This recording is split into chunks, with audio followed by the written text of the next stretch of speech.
Bonjour, je suis Mika Musungai, expert comptable chez M-Finance.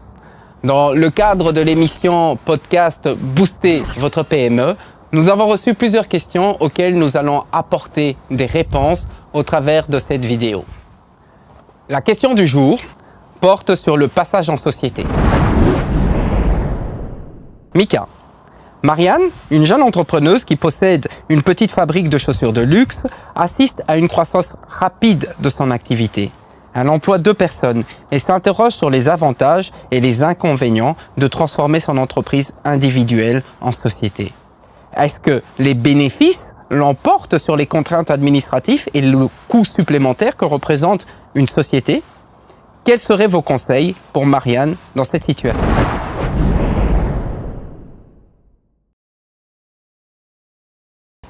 Pour répondre à votre question, je vous dirais qu'il y a 2 raisons principales qui motivent une personne à effectuer un passage en société.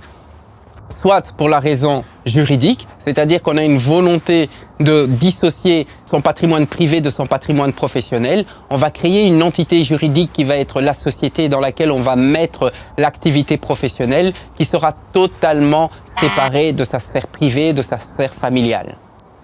On choisit de faire un passage en société pour une raison économique lorsque on atteint une base imposable qui avoisine les 45 000 €. Les taux sont indexés d'année en année, mais aujourd'hui, lorsqu'on avoisine les 45 000 € de rémunération, il faut comprendre que tout ce qu'on va gagner en plus va être taxé à plus ou moins 55 %. Tandis que l'activité en société, il existe 2 tranches d'imposition, 20 et 25 %. Lorsqu'on a le taux réduit, jusqu'à 100 000 € de base imposable, on paye 20 % d'impôt. Au-delà des 100 000 € de base imposable, on paye 25 % d'impôt. En société, on paye en résumé moitié moins d'impôt. Donc la raison économique du passage en société s'explique dans le fait que l'impôt est moins important dès lors que la base imposable dépasse les 45 000 €. Mais il faut mettre ça en vis-à-vis avec le coût que représente une structure en société. Donc, on est plus ou moins au double du prix lorsqu'on fonctionne en société comparativement à lorsqu'on fonctionne en personne physique. Mais ça devient plus intéressant d'être en société lorsque l'impôt qu'on économise au travers de la société absorbe le coût complémentaire que représente l'activité en société. Donc, lorsqu'on atteint ce seuil de rentabilité où le coût complémentaire que représente une activité en société est absorbé par l'économie d'impôt que permet de bénéficier une société, ce seuil de rentabilité justifie le passage en société parce qu'on obtient une protection juridique à coût équivalent. L'économie d'impôt couvrant le coût complémentaire que représente la société. Wow.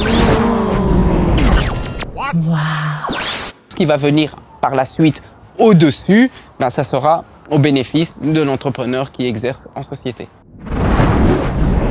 La deuxième question que nous pose Marianne, c'est « J'ai entendu dire qu'avoir une société donnait accès à plusieurs avantages fiscaux intéressants. Pourriez-vous nous en dire plus ?» Bien sûr Marianne, le passage en société présente des avantages fiscaux considérables. Le premier point, c'est que le taux d'imposition en société est beaucoup plus faible. On a vu qu'en personne physique, le taux marginal était de 55 %. Donc tout ce qu'on gagne au-dessus des 45 000 € aujourd'hui est taxé à 55 %. Tandis qu'en société, on paye moitié moins d'impôts. Le taux d'imposition varie de 20 à 25 %. Mais ça veut dire concrètement que lorsqu'on veut épargner en personne physique, il vous restera que 45 % de votre revenu destiné à l'épargne qui va pouvoir vous servir à construire votre patrimoine. Tandis qu'en société, il vous en restera 80 à 75 % selon que vous êtes imposé à 20 ou 25 %. Et c'est là qu'on voit apparaître ce qu'on appelle des sociétés patrimoniales. Donc, vous exercez votre activité professionnelle au sein de votre société et avec le bénéfice qu'il subsiste, avec ce qui reste, vous allez l'affecter à la construction de votre patrimoine. En sachant que, par exemple, lorsque vous voulez faire un investissement immobilier, il faut passer par une période d'épargne.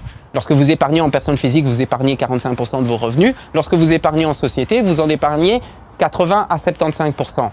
Et au moment où vous réalisez votre investissement, c'est le patrimoine de votre société. Une société n'a pas de patrimoine privé. Donc l'investissement que vous allez réaliser en société, c'est des charges professionnelles qui vont venir en déduction des impôts de la société. Et lorsqu'on opère ce mécanisme, les revenus de l'année vont être intégralement affectés à la construction de son patrimoine parce que si ce sont des charges professionnelles, ils ne subissent pas d'impôts. Donc il faut retenir qu'un patrimoine construit en société se fait plus rapidement, plus facilement parce que l'impôt est moins important. Et le dernier point que je vais soulever, ce sont les niches fiscales. Donc quand on a une société, on va essayer de se rémunérer, d'utiliser toutes les méthodes de rémunération alternatives avant de prendre un salaire classique comme monsieur et madame tout le monde. Parce que le salaire classique crée l'imposition qu'on a vue de 55% au taux marginal. On va d'abord essayer d'épuiser toutes les niches fiscales qu'il existe. On va se rémunérer en nature, par exemple. On va déduire une partie de son habitation à titre de frais professionnels parce qu'on va y installer ses locaux professionnels. C'est-à-dire qu'on va construire toute une série de schémas autour de la rémunération du dirigeant d'entreprise pour lui permettre de vivre confortablement comme s'il avait ce pouvoir d'achat en main. Donc son pouvoir d'achat reste inchangé, mais il va le sortir de sa société autrement qu'au travers un salaire. Et donc, toutes ces niches fiscales combinées ont pour effet de faire considérablement baisser la pression d'impôt à charge du dirigeant. Et donc, il y a effectivement des avantages fiscaux importants à travailler en société. La dernière question que nous pose Marianne, c'est concrètement, comment fait-on pour créer sa société ? Vous vous demandez si le passage en société est fait pour vous? Pourquoi continuer avec une entreprise individuelle alors qu'une société serait plus rentable? Rendez-vous sur mfinance.be/passage en société. Pour créer une société, il faut d'une part un acte authentique, c'est-à-dire un acte notarié, et d'autre part, il faut un plan financier. Alors très rapidement, qu'est-ce que c'est qu'un plan financier?